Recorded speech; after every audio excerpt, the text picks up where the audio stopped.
Hello everyone. So welcome back to my channel. Today we will learn about diamagnetism.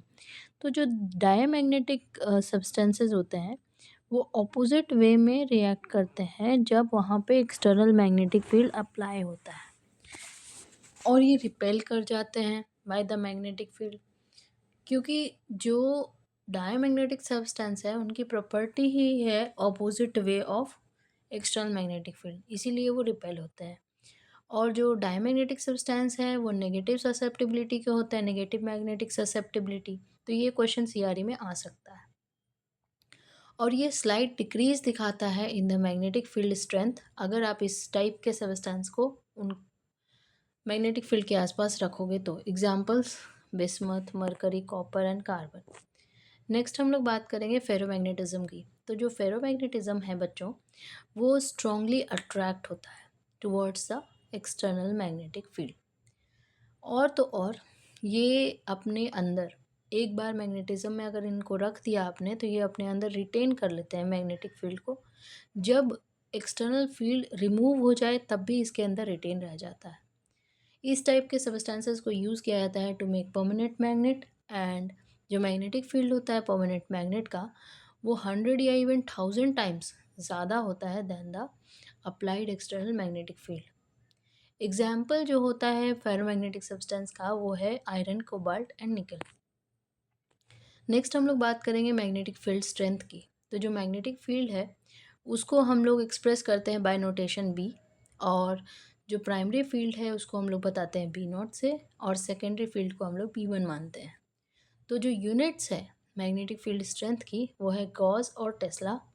जो tesla है वो after the scientist, the father of alternating current. And Gauss कौन था? German mathematician. तो 1 tesla is equals to 10 kilo gauss and which is equal to 10,000 gauss. Gauss एक measure है low magnetic field strength का, ठीक है। अर्थ का magnetic field strength approximately 0.6 Gauss है, तो ये सीआरई में आ सकता है। एमआर सिस्टम जो क्लिनिकल पर्पस के लिए यूज़ किया जाता है उनका स्ट्रेंथ अप्रॉक्सीमेटली 0.2 to 3 टेस्ला होता है। जो फील्ड स्ट्रेंथ है हायर दैन 3 टेस्ला, इसको यूज़ किया जाता है for the research purpose. Signal to noise ratio and resolution increase करता है विद द फील्ड स्ट्रेंथ। और एडवांस्ड एमआर एप्लीकेशंस में जैसे कि स्पेक्ट्रोस्कोपी या फंक्शनल एमआरआई, कार्डियक एमआरआई, ये पॉसिबल होते हैं only on higher magnetic field strength like 1.5 tesla and above. तो यहाँ तक आपको समझ में आ गया होगा।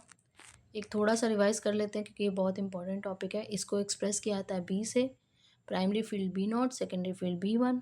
1 tesla equals to 10 kilo gauss which is equal to 10,000 gauss. Gauss low magnetic field को बताता है। अर्थ का मैग्नेटिक फील्ड है 0.6 गॉस। एमआर सिस्टम जो क्लिनिकल में यूज़ करते हैं उसका स्ट्रेंथ होता है 0.2 to 3 टेस्ला। अगर 3 टेस्ला से ज़्यादा है तो उसको केवल रिसर्च पर्पस में यूज़ करेंगे।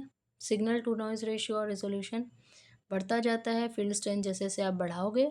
एडवांस्ड एप्लीकेशन में 1.5 टेस्ला या उससे अबव पे ही होता है, जैसे spectroscopy, functional MRI, cardiac MRI, ये सब 1.5 टेस्ला से अबव पे ही पॉसिबल है।